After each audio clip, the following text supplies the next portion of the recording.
Hello, everybody out there in radio land. It is once again that time of the week. What time of the week is it? Well, it's that time of the week where we come onto your radio dial and we tell y'all what is really going on here in the Kalamazoo area, as well as around the world, here in the state of Michigan and the so-called United States. This is Media Ciphers, only on 89.1 WIDR or online at widerfm.org. As always, the following thoughts, views, and opinions are not necessarily those of 89.1 WIDR or Western Michigan University, no matter how dope or insightful they may turn out to be. So anyway, we've got a lot to talk about on today's show. Coming up around the half-hour mark, I'm going to be joined by my co-host Nora, and we're going to dive into a host of kind of national and international issues. First of all, though, want to be talking about what is going on right here in our backyard in Kalamazoo. We've got a couple of updates, a couple bits of local media analysis.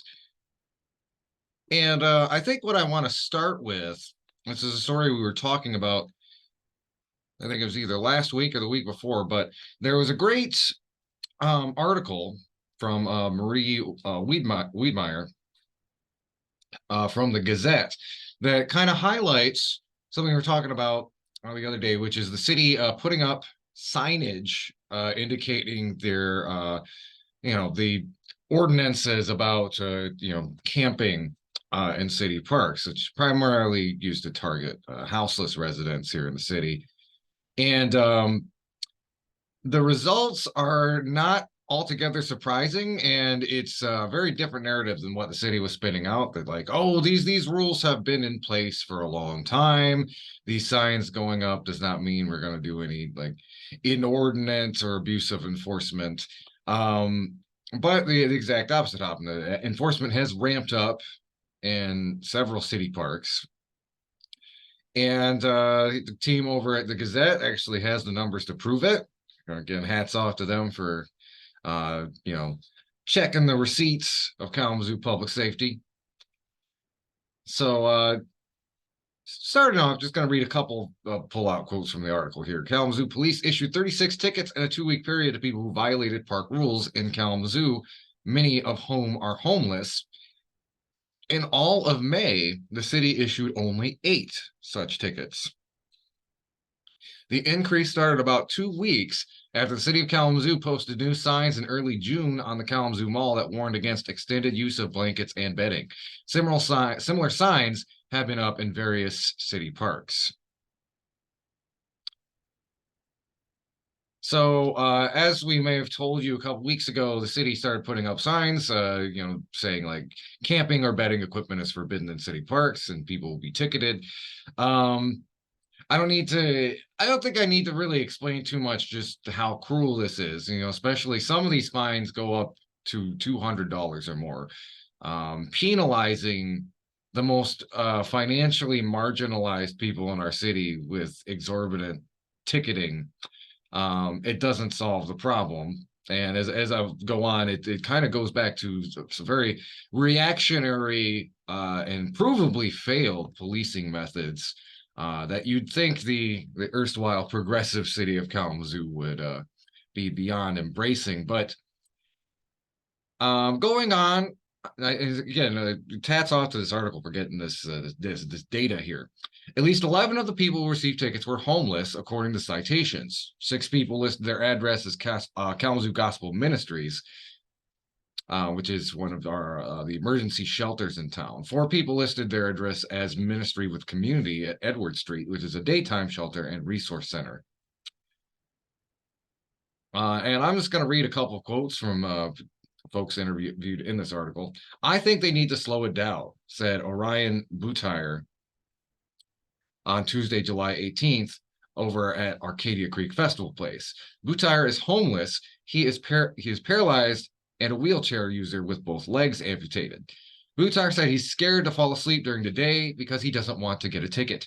He hasn't received a ticket, but has received multiple warnings from KDPS officers. He said he has no income, and if he's issued a ticket, he has no way to pay it.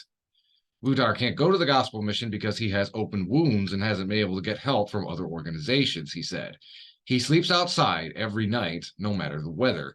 He's experienced suicidal thoughts because of how miserable he feels while stuck outside. I'm screaming out for help, but I can't get no help, Vujtar said. Another man at Arcadia Creek Festival Place said a ticket would force him to choose between food or paying the court fines. I can't neglect myself for a court fine, said the man, who declined to share his name. He was among 20 to 30 homeless folks at Arcadia Creek Festival Place on Tuesday afternoon when they went to interview people on July 18th. And just as an example, like they are ticketing people for lots of different things. A man was issued tickets for 3 violations in the alley east of the North Mall just after 1 a.m. on June 28th. He was ticketed for sleeping and using an electrical outlet and being in a park outside of posted hours. And by the way, that's up to $200 in fines. So, like, even setting aside the houselessness issue, how welcoming of a city is that? Suppose you have somebody coming in to visit, they need to charge their phone or something, and they get slapped with a $200 fine. Although, let's read between the lines here. This is pretty clear, some selective enforcement. If you had like a couple of, well-off looking backpackers, I doubt they would be bothered to the extent of people like Mr. Vujtar, who was interviewed in the article here. It's based on this kind of old and failed idea of broken windows policing, which is to say, if you see a broken window, you elevate policing in that area, you police more aggressively because that's somehow going to magic away the crime. I don't know. It's some weird conservative wishful thinking. Most famously, and notoriously, practiced a lot in New York during the Giuliani years. But we're essentially doing that with our homeless population here. We're saying if we just ticket and citation our way out of the problem, people won't have to deal with the houselessness issue, which of course doesn't actually do anything for the houseless population. Really, it's basically died into NIMBYism. People don't want to have to see the problem out downtown and on our city streets and sidewalks. So much better to try to scare the houseless away with these exorbitant tickets, fines. But people need to live. And necessarily, a lot of the houseless population comes downtown because it's not isolated, because, there are at least some support systems. And granted, we've critiqued the gospel mission before on the show, but houseless people certainly are not sleeping outside for fun. And it's this very kind of old neoliberal trick. It's this kind of, stick and carrot thing. It's like, we'll invest some money in affordable housing, usually never enough. But, here's the stick. We're going to penalize people who still have to sleep outside. Again, it goes to show our city is very good at being on top of PR when it comes to projecting itself as this liberal, welcoming city that is dealing with its population in a humane way. But the data always tends to come back and paint a different picture, whether you're talking about this issue with the houseless or, again, about 10 years ago, we had a study that found that our police department was had a higher degree of discriminatory practices than the Ferguson Police Department. All this stuff is usually they try to tuck it all kind of under the surface with like a thin layer of happy kind of, like liberal speak on top of it about all of the good things our city is doing, while the most marginalized folks in our city are being pushed around and being penalized with funds that literally take the food out of their mouths.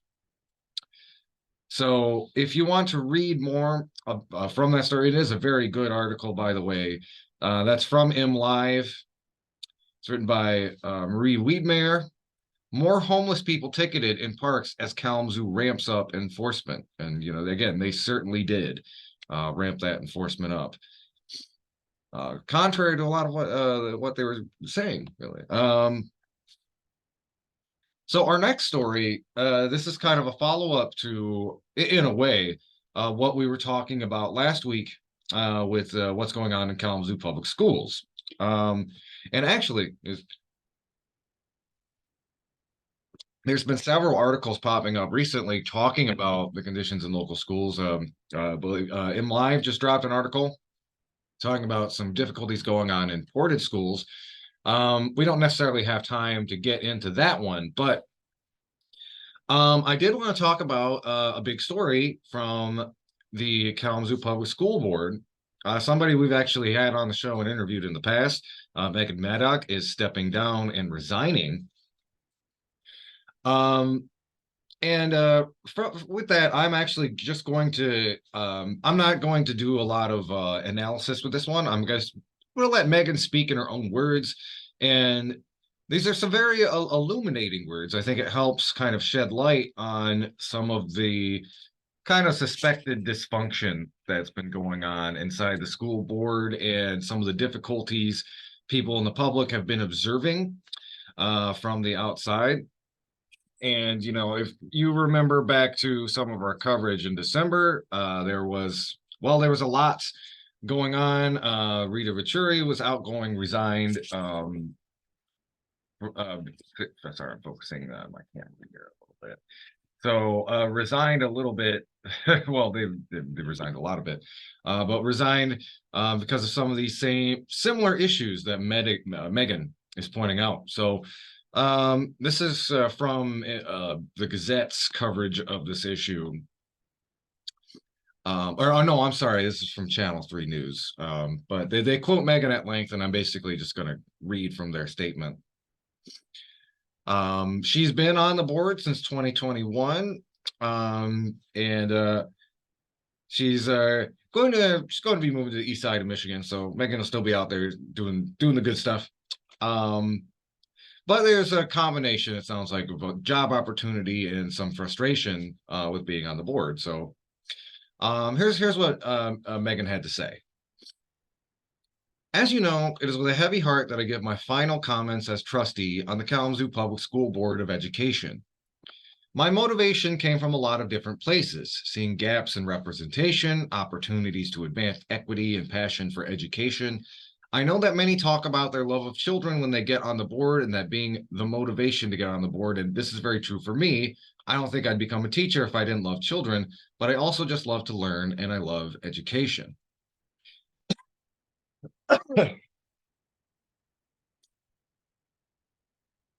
For Maddock, she became a teacher when she saw what a higher quality education could do, saying it can change the course of someone's life.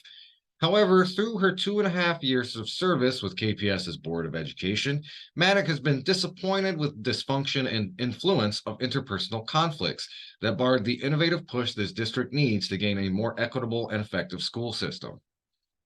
A lot has happened in the last year that has not sat well with me, Maddock said. I've witnessed the rejection of those who challenge the status quo. Board leadership and our legal counsel have used tactics to shut down my suggestions, including providing false information about what's legal and hasn't been legal.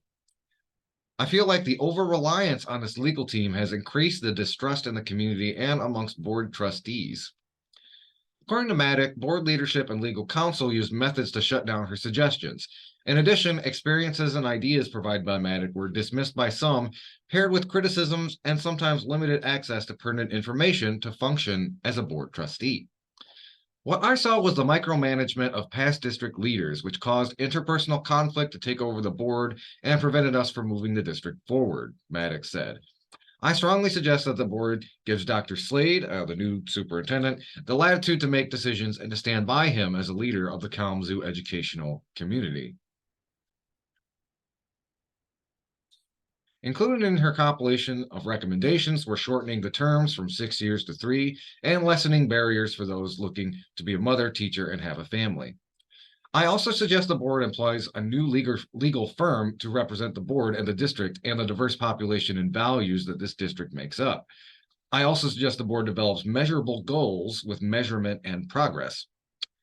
I was drawn to serve this district and continue the work of advancing equity and innovation, Maddock added. Kalamazoo Public Schools is a district with rich and passionate people who love education, teaching, and love learning. I truly believe that the people who make us this district want to do whatever they can to support and love our young people while they're in our care. I have no doubt that our district is heading in the right direction with the expertise of Dr. Slade, and I am sad that I won't be around to witness everything that you're going to accomplish. It has been an honor to serve in this position. So yeah, you know, I want to give our you know, our salute to Megan. As I said, we interviewed them back in that election cycle, and they answered well to a lot of the questions. And I know just from kind of observing their work on the board, they've been doing a really great job. I guess in the light of a lot of bureaucratic difficulties, which unfortunately, as how's the thing go? That's how the sausage is made or whatnot. So we give our tip of our hats to Megan, and hopefully that they will be doing some good work over on the east side of the state. Here's to you, Megan, and here's to the Kalamazoo Public School Board, hopefully trying to pivot and go in a more functional direction moving forward. We're going to take a quick little break. Y'all listening to Media Ciphers only on 89.1 WIDR or online at widerfm.org. When we come back, we got a few more local stories to hit you with. Let me move on to some statewide stuff. Y'all listening to Media Ciphers. Again, you can find us on YouTube, on Facebook, and our Media Ciphers Kalamazoo podcast, which you can find on most podcasting apps. We will be right back. Hello, everybody. We're back. Y'all are listening to Media Ciphers only on 89.1 WIDR or online at widerfm.org.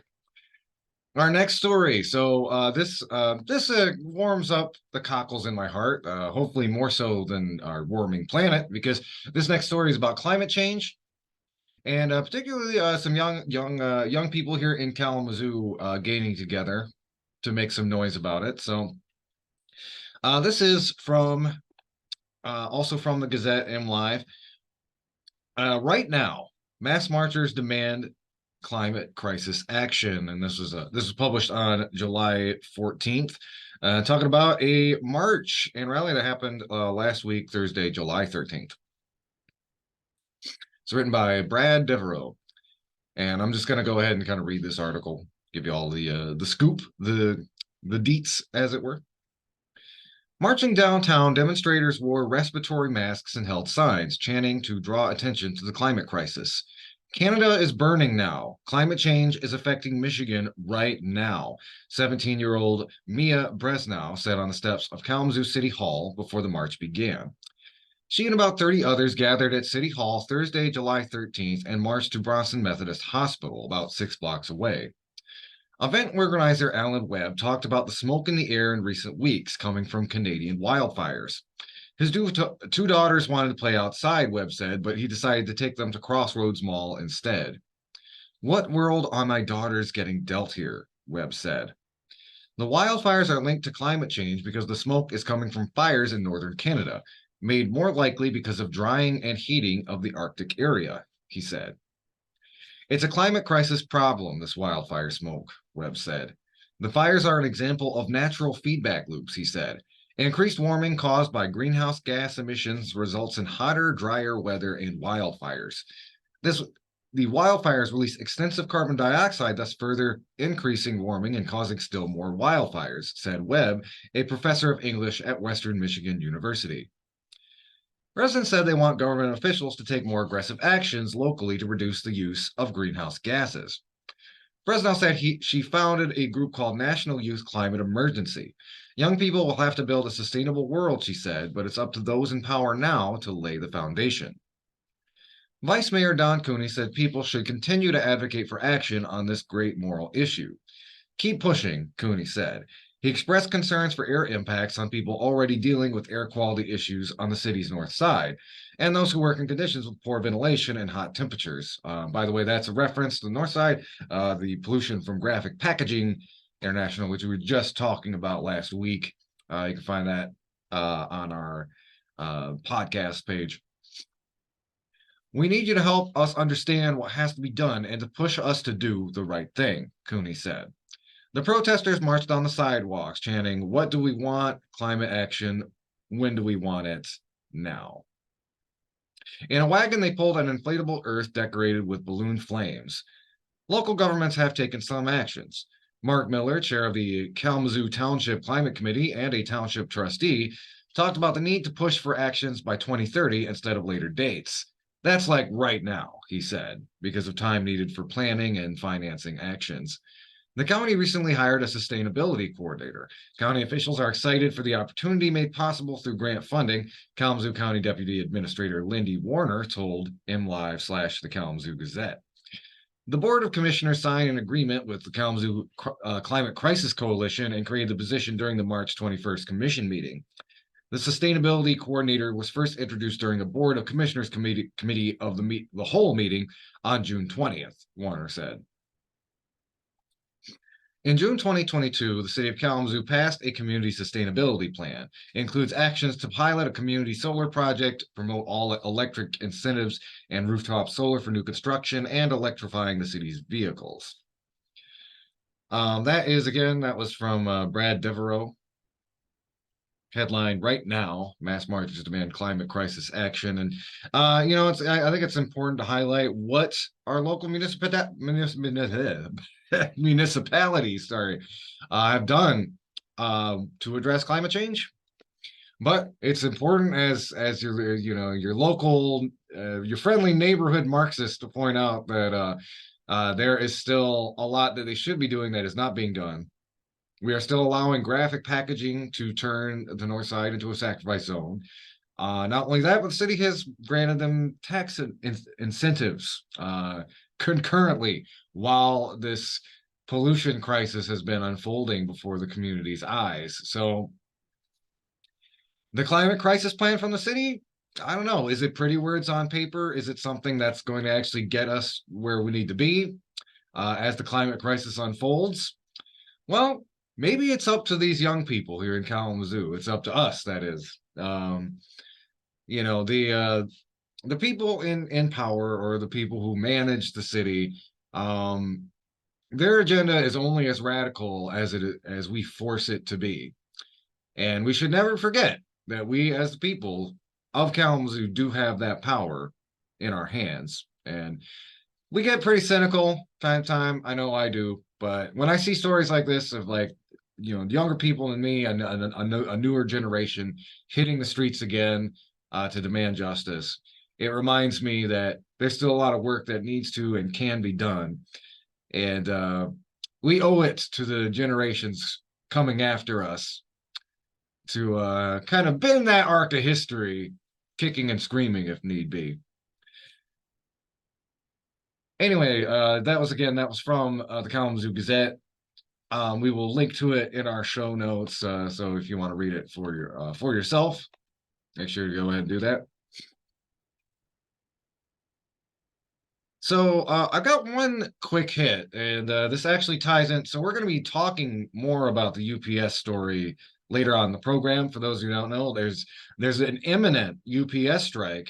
All solidarity to the workers. And me and Nora will be talking a little bit later about some of the working conditions they face. But I want to do a little bit of a media critique here about some local media. I was just kind of checking. I usually check for last minute stories before I come in and to start the show. And WWMT, their headline related to the UPS strike is this: potential UPS strike threatens small businesses in Kalamazoo. Now, if you remember back to the rail strike last winter, you might be experiencing a little bit of deja vu.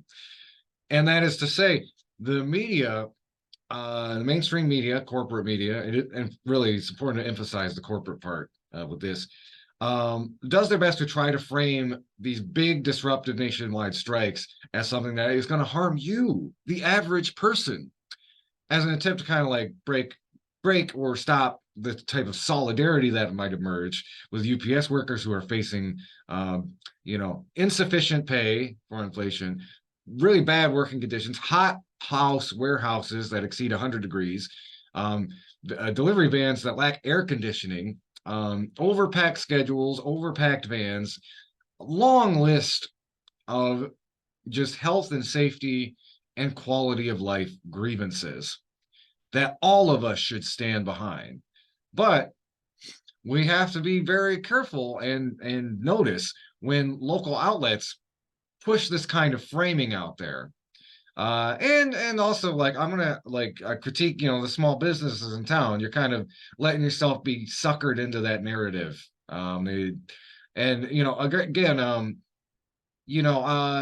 It probably wasn't their intention to poo-poo UPS workers, but that's kind of the way they're being used. And it's like Lana's Boutique and Terrapin are quoted in the article, and it's almost like, again, kind of angling for the story you want and building, kind of putting the quotes in there, building around it. It's so, yeah, it's a very duplicitous thing that the media does, and we're seeing WWMT run with that framing involving like local businesses. It's pretty shameful. It's not nice. It's not cool. It reminds me, every once and again we get a reminder that, oh yeah, they're owned by Sinclair, which kind of pushes a lot of this kind of reactionary hyper-capitalist propaganda. So again, shame on News 3 for pushing this framing that like we should not support the UPS strike because it's going to hurt small businesses in Kalamazoo. If we had solidarity, those UPS workers could make more money. And hey, the UPS workers that work here in Kalamazoo could go out and spend more money at local businesses. How that works, funny. So yeah, just wanted to kind of highlight or lowlight some kind of duplicitous, very kind of propagandistic coverage from a local news outlet about a strike that, if you're a working person, we should have solidarity and support. Again, these struggles are about all of us. And I'll list in the show notes ways you can support both the UPS and the ongoing SAG-AFTRA strike, which is, yeah, again, that's also going on. So if you want to find that, that's from Channel 3. Potential UPS strike threatens small businesses in Kalamazoo. Oh no! Oh. So I got one more statewide story, or actually we've got more statewide stories. Just after this next story, I'm going to be joined by Nora. But we got an update on some of the kind of all the people, the pro-Trump people writing all that election fan fiction about 2020. Well, some of them are getting comeuppance here in the state of Michigan, and I'm going to kind of tell y'all what is what. This is from the Detroit News. I'm just going to read this one for y'all real quick. 16 false Trump electors face felony charges in Michigan. This is from the Detroit News, read by Craig Mauger and Beth LeBlanc.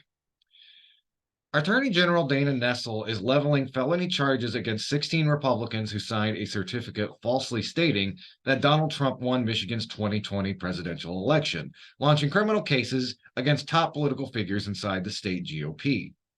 Each of the 16 electors, including former Michigan Republican Party co-chairwoman Michonne Maddock and Shelby Township Clerk Stan Grott, have been charged with 8 felony counts, including forgery and conspiracy to commit election law forgery, according to Nessel's office.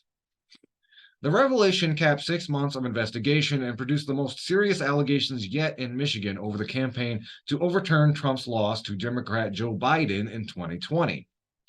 Biden won the state by 154,000 votes, or 3 percentage points, but Trump and his supporters maintained false and unproven claims that fraud swung the result, sorry. As part of the push to undermine Biden's victory, Trump supporters gathered inside the then Michigan Republican Party headquarters on December 14th, 2020, and signed a certificate claiming to cast the state's 16 electoral votes for Trump. Eventually, the false certificate was sent to the National Archives and Congress. The document inaccurately claimed the Trump electors had met inside the Michigan Capitol. However, they hadn't. Biden's electors convened inside the Capitol, and the building was closed to others on December 14th, 2020. The false electors' actions undermine the public's faith in the integrity of our elections and, we believe, also plainly violated the laws by which we administer our elections in Michigan, said Nessel, a Democrat, in a statement. My department has prosecuted numerous cases of election law violations throughout my tenure, and it would be malfeasance of the greatest magnitude if my department failed to act here in the face of overwhelming evidence of an organized effort to circumvent the lawfully cast ballots of millions of Michigan voters in a presidential election. And there's a list of defendants on here. I think just a couple of folks worth pointing out, or maybe a little closer to home. There's James Renner, 76 of Lansing, Rose Rook, 81 of Paw Paw. We've got Kent Vanderwood, 69 of Wyoming, Michelle Lundgren, 73 from Detroit, and Timothy King, 56 from Ypsilanti. But there's about 16 people listed in this legal document. And going on to say, Democrats such as Secretary of State Jocelyn Benson touted this case. Benson said the nation was beginning to see accountability and justice for those who were part of an actionable plan to subvert the will of the people in 2020. Derek Muller, a law professor at Notre Dame Law School, said the criminal charges leveled are a fraught area of the law. I'm quite skeptical of this indictment, but I'll need some time to collect my thoughts, Muller added in a post on Twitter. Ryan Goodman, a law professor at New York University School of Law, called the charges a strong case and noted the fake electors signed a sworn statement attesting we convened and organized in the state capitol. In truth, they met secretly in GOP headquarters basement, Goodman wrote on Twitter. The felony complaints indicate the warrants for each of the electors were signed Thursday and Friday of last week, according to copies of the documents. In addition to Maddock and Grott, Kathy Burden, the Republican National Committee woman from Michigan, Kent Vanderwood, the mayor of Wyoming, and Marion Sheridan, grassroots vice chairwoman of the Michigan Republican Party, are also facing charges. Each of the 16 electors is charged with 8 felonies, 2 counts of election law forgery, 2 counts of forgery, and 1 count each of uttering and publishing, conspiracy to commit forgery, conspiracy to commit election law forgery, and conspiracy to commit forgery. Conspiracy to commit forgery and conspiracy to commit uttering and publishing, which carry the steepest penalties, are punishable by up to 14 years in prison and a $10,000 fine. The conspiracy charges allege the defendants worked with Burden, Maddock, and others to falsely make a public record, the certificate of votes of the 2020 electors from Michigan.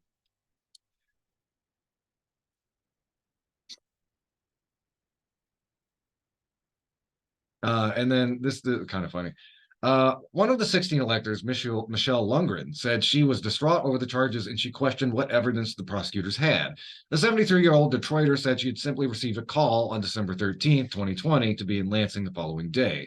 While there, Lundgren said she signed what she thought was a sign-in sheet. Well, you got to read the paperwork a little bit better, apparently. We signed a blank piece of paper, Lundgren said. That's all I can tell you. According to Nessel's office, when the electors gathered on December 14th, 2020, at the state GOP headquarters on Seymour Avenue in Lansing to sign the false certificate, Render and Thompson were selected as replacements for 2 Republican electors who did not attend, Gerald Wall and Terry Lynn Land, the former 2-term Secretary of State. Neither Land nor Wall signed the document, according to the affidavit signed by Howard Schock, special agent investigator in Nessel's office.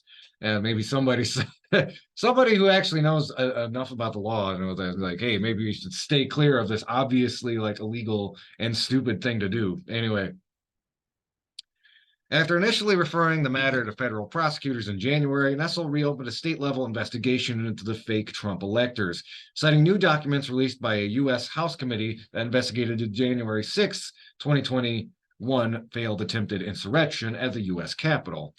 In testimony before the committee, Laura Cox, who was chairwoman of the Michigan Republican Party in 2020, said she had prepared a document for the Trump electors to sign on December 14th, 2020, that said that they had merely participated in a ceremony and would cast their votes for the Republican president if given the chance. Cox told U.S. House investigators that the intent behind the document she pushed for was to state that Republican Trump electors were willing to serve and vote for Trump if something were to happen in the courts in the future to overturn the result. However, the electors participated in an event in the basement of Michigan GOP headquarters on December 14th, 2020, that produced a certificate that claimed Trump had won the state's 16 electoral votes. An affidavit prepared by Nestle's office in support of the complaint indicated Republican staffers and interviews with investigators said non-electors were blocked from entering the building and electors were required to surrender their cell phones to prevent any recording of the event. GOP elector Maria Rodriguez would later tell the January 6th Select Committee that Trump campaign aide Sean Flynn was present and spoke to the electors at the site. Later, 4 of the false electors, Lundgren, Maddock, Sheridan, and Thompson, appeared at the state capitol on December 14th, 2020, with Republican then state rep Dare Rendon, who said the electors were there to cast votes, the document said, but they were turned away by the Michigan State Police. Attorney Ian Northern attempted to deliver a manila envelope similar to the size of the certificate to the Michigan Senate, claiming it contained the Republican electoral votes, the filing said. The U.S. National Archives and U.S. Senate Archives later reported receiving a copy of the false certificate from Burden. Cell phone records obtained from Burden indicate she and Haggard shared some concerns over text on December 14, 2020, regarding Maddock posting about the incident on Facebook, according to the affidavit. Was she not told the meeting to keep quiet, Haggard wrote, according to the affidavit. And, that definitely sounds like people who are innocent, by the way.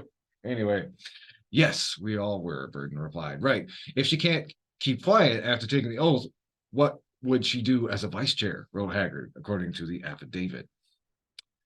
Michigan election law bans someone from knowingly making or publishing a false document with the intent to defraud. Each defendant or their attorneys has been notified of the charges, and the court will provide each with a date to appear in Ingham County District Court for an arraignment, Nestle's office said. This remains an ongoing investigation, and the Michigan Department of Attorney Generals has not ruled out potential charges against additional defendants, Nestle's office said. Again, that's from the Detroit News. 16 false Trump electors face felony charges in Michigan, as written by Craig Munger and Beth LeBlanc. We're going to take a quick little break. When we come back, I'm going to be joined by my co-host, Nora. If you're watching this on YouTube, this is the end of this video, but stay tuned. There's going to be other content from this week we'll be putting up. And a reminder, we also have our Media Ciphers podcast. You can subscribe any podcasting app that you use. Please do. Word of mouth is important. It helps get our analysis and programming into more ears and brains, as it were.